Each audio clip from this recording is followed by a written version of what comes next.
अस्सलाम वालेकुम नाज़रीन, आप यूट्यूब चैनल शाकिर महमूद अवान देख रहे हैं। आज के वीडियो का आगाज़ अरशद शरीफ शहीद की ख़बर से करेंगे।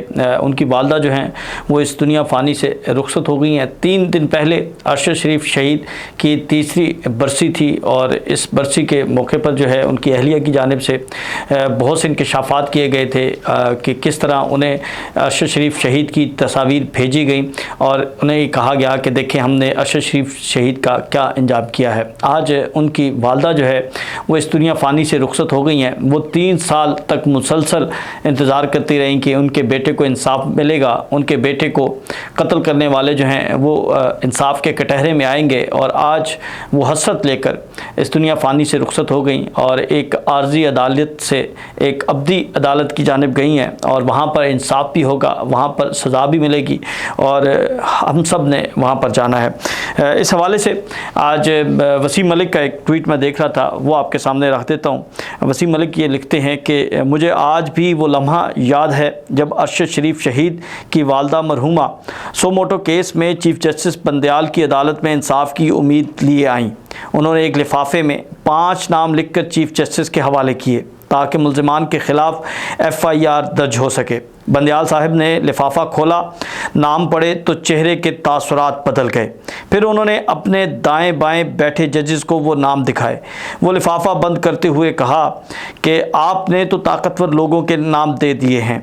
बस वहीं बात ख़त्म हो गई। ना FIR का हुक्म दिया, ना इंसाफ की कोई रमक नज़र आई। तो ये पाकिस्तान में इंसाफ की सूरत हाल है। आइन और इंसाफ जो है वो इस वक्त लापता है। ना तो अरशद शरीफ शहीद को मिला, ना ही रजीम चेंज के बाद पाकिस्तान तहरीक इंसाफ जो दावा करती है, जिस तरह 9 मई का मामला हुआ, जिस तरह 8 फरवरी के इलेक्शन हुए, जिस तरह 26 नवंबर हुआ और अब इतना बड़ा सानिया पाकिस्तान की तारीख का, मैं इसे सबसे बड़ा सानिया कहता हूँ मरीदके का, कि अभी तक उस हवाले से कोई तफसीलात सामने नहीं आई। ना कोई जुडिशल कमीशन की बात हुई, ना कोई तादाद सामने आई, ना अभी तक कुछ चीज़ें जो हैं वो सामने आई हैं। बहरहाल ये तो इस वक्त पाकिस्तान की सूरत हाल है। दूसरी जानिब बात करते हैं कि इमरान खान के इंतखाब सुहेल आफरीदी के, इन्होंने इंतखाब को अपने दुरुस्त साबित किया है और गुज़िश्ता 3 दिनों में 3 बड़े जलसे जो हैं वो सुहेल आफरीदी की जानिब से किए गए हैं। पहला जलसा जो था वो 4 सदा में था और मैंने बताया था कि 4 सदा में बड़ा जलसा करना सबसे मुश्किल होता है। अमूमन लोग ये कहते थे कि जब इमरान खान का भी जलसा होता था तो लोगों को निकालने के लिए बहुत ज़्यादा मेहनत करना पड़ती थी, लेकिन इमरान खान के इंतखाब ने जो नौजवान हैं उनको जो है वो मुत्तहिद किया, उनको जो है दोबारा उनके अंदर जो है वो एक लहर दौड़ी है और वो बाहर निकले हैं। 4 सदा हो, कल का खैबर अमन जिरगा हो और आज का करक का जलसा जो है वो ये सूरत हाल बता रहे हैं कि इमरान खान के इंतखाब पर लोगों ने खुशी का इजहार किया है और जिस तरह जोक लोग पहुँच रहे हैं और जिस तरह ये तकारीर हो रही हैं।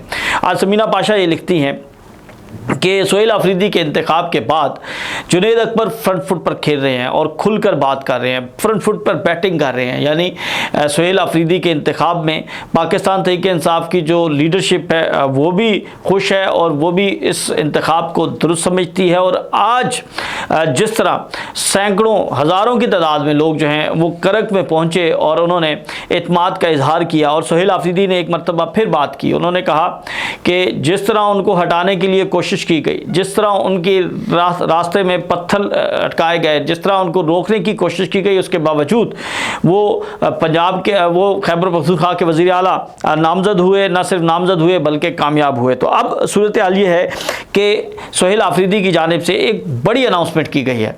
लेकिन नाज़रीन, जो नवंबर आ रहा है वो बड़े ही अहमियत का हामिल है। नवंबर के अंदर बहुत सी एक्टिविटीज़ जो हैं वो जनरेट हो रही हैं और फिर आज के जलसे में सुहेल आफरीदी ने कहा कि 14 नवंबर को ISF का योम तासीस जो है वो भरपूर अंदाज में मनाया जाएगा। तो मैं आपको ये ख़बर दे दूं कि 14 नवंबर को पाकिस्तान तहरीक इंसाफ की जानिब से एक ऐलान किया जाएगा और वो ऐलान होगा हतमी तहरीक का। 14 नवंबर को इस्लामाबाद मार्च की कॉल दी जाएगी। 14 नवंबर को अपनी फ़ाइनल हिकमत अमली जो है वो बताई जाएगी और उस हवाले से तमाम तर तैयारियाँ पहले ही मुकम्मल कर ली गई हैं। लेकिन 14 नवंबर को यूथ को इकट्ठा किया जा रहा है। आईएसएफ का यौम तासीस है, तो नौजवानों को जो है वो इकट्ठा करके और ये जो जलसा होगा, ये जो बड़ा जलसा होगा, ये पेशावर के अंदर जो है वो रखा जाएगा और उसके अंदर तारीख दी जाएगी। इससे पहले सुहेल आफरीदी 24 नवंबर की तारीख जो है वो 27 सितंबर के जलसे में पेशावर में दे चुके हैं, लेकिन ये जलसा इंतहाई अहमियत का हामिल होगा। अब नवंबर की हम बात करते हैं, नवंबर क्यों इतना अहम है। देखिए, नवंबर के अंदर बहुत से जो चीज़ें हैं वो आप देखेंगे, और शुरू से बात हो रही है कि नवंबर के अंदर पाकिस्तान की सियासत का ये सबसे मुश्किल तरीन मंथ होगा। इसके अंदर बहुत सी चीज़ें सामने आएंगी। अब एक तो 22 नवंबर को जो मुरीदके के लोग हैं, मुरीदके के शोहदा हैं, उनका 40वां है, और उसके बाद फिर 20 नवंबर को जो 21 नवंबर को जो है वो अल्लामा खादिम हुसैन रिजवी की बरसी है, उनका उर्स है। तो 21 और 22 नवंबर जो है वो टीएलपी के हवाले से बड़ी ही अहमियत के हामिल हैं। और कराची में हमने देखा गुज़िश्ता रोज़ एक इकट्ठ हुआ और जिसके अंदर सैकड़ों की तादाद में लोग इकट्ठे थे। तो अब सूरत हाल जो है वो अब तब्दील होना शुरू होगी। फिर उसके बाद जो है वो 14 नवंबर को आईएसएफ कर रही है। 26 नवंबर के हवाले से बात करें तो पाकिस्तान तहरीक इंसाफ के जो 26 नवंबर इस्लामाबाद का सानिया था, उसकी भी जो है वो बरसी होगी। तो उससे पहले पाकिस्तान तहरीक इंसाफ जो है वो अनाउंसमेंट करना चाह रही है, और वो 24 नवंबर की अनाउंसमेंट होगी या 26 नवंबर की। बहरहाल ये नवंबर का जो महीना है वो इंतहाई अहमियत का हामिल है, और इसके अंदर जो है वो बहुत से मामला जो हैं वो आपको नज़र आएंगे, और इसकी तैयारी जो है वो पाकिस्तान तहरीक इंसाफ कर रही है। दूसरी जानिब नाज़रीन, पंजाब के अंदर तब्दीलियों की बात हो रही है। मैंने एक खबर आपको दी थी कि लाहौर की तंजीम को तब्दील किया जा रहा है। जब मैंने एक खबर दी तो उस पर जो पाकिस्तान तहरीक इंसाफ के लोग हैं वो बड़े नाराज़ हुए, बल्कि जो सेक्रेटरी जनरल लाहौर के हैं उनके साथ मेरा एक बड़ा ज़ाती ताल्लुक़ भी रहा है, तो वो भी नाराज़ हुए और उन्होंने कहा कि आप ये फेक खबरें दे रहे हैं। और उसके बाद फिर कुछ दिनों के बाद ये खबर आई कि लाहौर की तंजीम को हटाया जा रहा है, और फिर तंजीम को हटा दिया गया। फिर लाहौर के सदर की जब बात आई कि उनकी जगह जो है वो किसी दूसरी ग्रुप के लगाया जा रहा है, तो मैंने मियां अकरम उस्मान का नाम दिया, तो लोगों ने कहा नहीं ये मुमकिन नहीं है। लेकिन कुछ दिनों के बाद ये चीज़ें सामने आई। अब ये मेरे पास खबर आ रही है कि पंजाब के अंदर जो है वो तब्दीली लाई जा रही है। जिस तरह पंजाब के सदर को तब्दील किया गया, अली इम्तियाज़ बड़ाई चाहे, और फिर आज तारिक शाही जो हैं उन्हें सेक्रेटरी जनरल नामजद किया गया है। अब ये खबर आ रही है कि पंजाब की ऑर्गेनाइज़र आलिया हमज़ा को तब्दील करने के बारे में जो है वो गौर व फिक्र किया जा रहा है। अब कहा तो ये जा रहा है कि फ़ैसला हो चुका है, लेकिन मैं अभी उस फैसले से पहले की बात करता हूं कि क्या गौर व फिक्र किया जा रहा है और किन लोगों के नाम जो हैं वो सामने आ रहे हैं। तो 3 लोगों के नाम जो हैं वो सामने आए हैं। अब बात यही की जा रही है जो अहमद चट्ठा और बिलाल एजाज के बारे में की थी कि इन्हें सज़ा हो चुकी है, अब वो एक्टिवली जो है वो पार्टिसिपेट नहीं कर सकते, वो मीटिंग नहीं कर सकते, वो मोबिलाइज नहीं कर सकते, तो इसलिए पंजाब में नई तंजीम लाने की ज़रूरत है। तो यही मामला जो है वो अब आलिया हमज़ा के हवाले से भी डिस्कस हो रहा है कि आलिया हमज़ा जो है जब एक्टिव थी तो वो तमाम लोगों को इकट्ठा कर रही थी, जब एक्टिव थी तो उनका रिजल्ट अच्छा था, जब वो एक्टिव थी तो हाई कोर्ट में बैठी थी, हाई कोर्ट में बैठकर उन्होंने तमाम लोगों को इकट्ठा किया। लेकिन अब वो किसी को भी इकट्ठा नहीं कर सकती क्योंकि उन्हें सजा हो चुकी है। तो 3 नाम जो है वो सामने आए हैं, जिनमें उमर डार का नाम जो है वो सरे फहरिस्त है, और दूसरा नाम जो है वो शौकत बसरा का, और तीसरा नाम जो है वो आमिर डोगर साहब का है। आमिर डोगर जो है वो MNA हैं, और इस हवाले से भी जो है वो उनका नाम ज़्यादा गौर किया जा रहा है कि वो जनूबी पंजाब से ताल्लुक़ रखते हैं, और जनूबी पंजाब से लोगों को निकालना थोड़ा मुश्किल होता है। तो आमिर डोगर जो है वो इस मामले में अहम किरदार अदा कर सकते हैं। बहरहाल ये खबर जो है वो अभी इनिशियल खबर है, और इस खबर के हवाले से ये बताया जा रहा है कि इसके ऊपर बड़ी संजीदगी के साथ गौर हो रहा है, क्योंकि सलमान अकरम राजा भी जो हैं वो इस हक़ में हैं कि आलिया हमज़ा जो हैं वो क्योंकि सज़ा हुई है, और फिर पीछे हमने एक तनाज़ा भी देखा था, फिर और लोग भी जो हैं वो आलिया हमज़ा की तैनाती पर भी खुश नहीं थे। फिर जब आलिया हमज़ा ने तमाम MPs MNAs को बुलाया था और उन्होंने कहा था कि शोकॉज़ नोटिस जारी करेंगे, फिर शोकॉज़ नोटिस जारी हुआ, फिर उसके बाद भी उनके खिलाफ अदम एतमाद बढ़ा, और फिर अब लास्टली उन्होंने कहा था कि तमाम लोग जो हैं वो इमरान खान की पेशी पर पहुँचेंगे अडयाला, और उनकी उस कॉल के ऊपर जो है वो इतना ज़्यादा लोगों की जानिब से अमल नहीं किया गया या पीटीआई की जो लीडरशिप है। बहरहाल ये खबर हमारे पास पहुंची है, वो हमने आपके सामने रख दी है। और अब आखिर में जो सबसे अहम है नाज़रीन, वो इमरान खान की मुलाकात के हवाले से है। मुझे ये खबर मिली है कि आइंदा हफ्ते में सोहेल आफरीदी की इमरान खान से मुलाकात करवा दी जाएगी।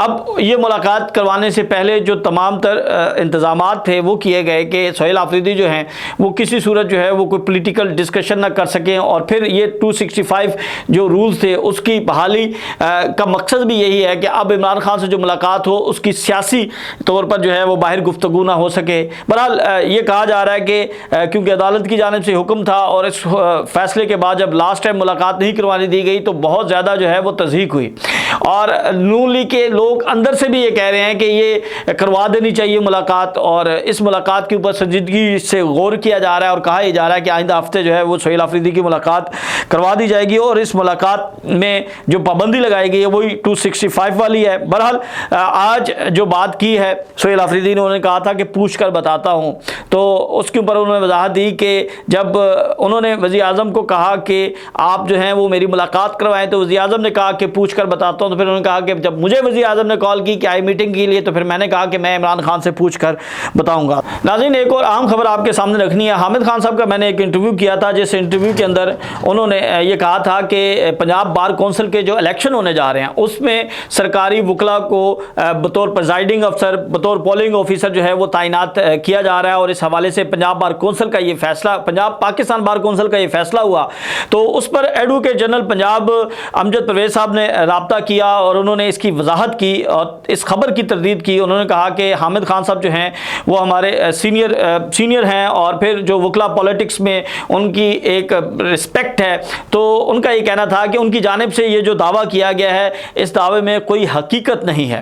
उन्होंने कहा कि वही तरीक़ाकार होगा जो गुज़िश्ता पंजाब बार कौंसिल के इलेक्शन में अपनाया गया था, और वही जुडिशल अफसरान होंगे बतौर पोलिंग ऑफिसर्स जो है वो अपनी जिम्मेदारियां निभाएंगे, जिनमें एडिशनल सेशन जजेस और सिविल जजेस जो हैं वो तैनात किए जाएंगे, और ये इलेक्शन जो हैं वो बिल्कुल जो गुज़िश्ता इलेक्शन थे उसी तर्ज पर जो है वो ये इलेक्शन करवाए जाएंगे। और इस हवाले से उन्होंने बताया है कि लाहौर हाई कोर्ट ने इन तमाम जुडिशल अफसरान के नोटिफिकेशंस भी जारी कर दी गए हैं, यानी 8 दिन पहले इनके नोटिफिकेशन जारी हुए हैं, और उनका ये कहना है कि ये इंतखाबात जो हैं ये उसी तर्ज पर कराए जाएंगे जो कि गुज़िश्ता इंतखाबात थे, यानी जुडिशल अफसरान ही ये इंतखाब करवाएंगे। तो आज तक के लिए हमें इजाज़त दें, कल आपसे दोबारा मुलाकात होगी। अल्लाह हाफ़िज़।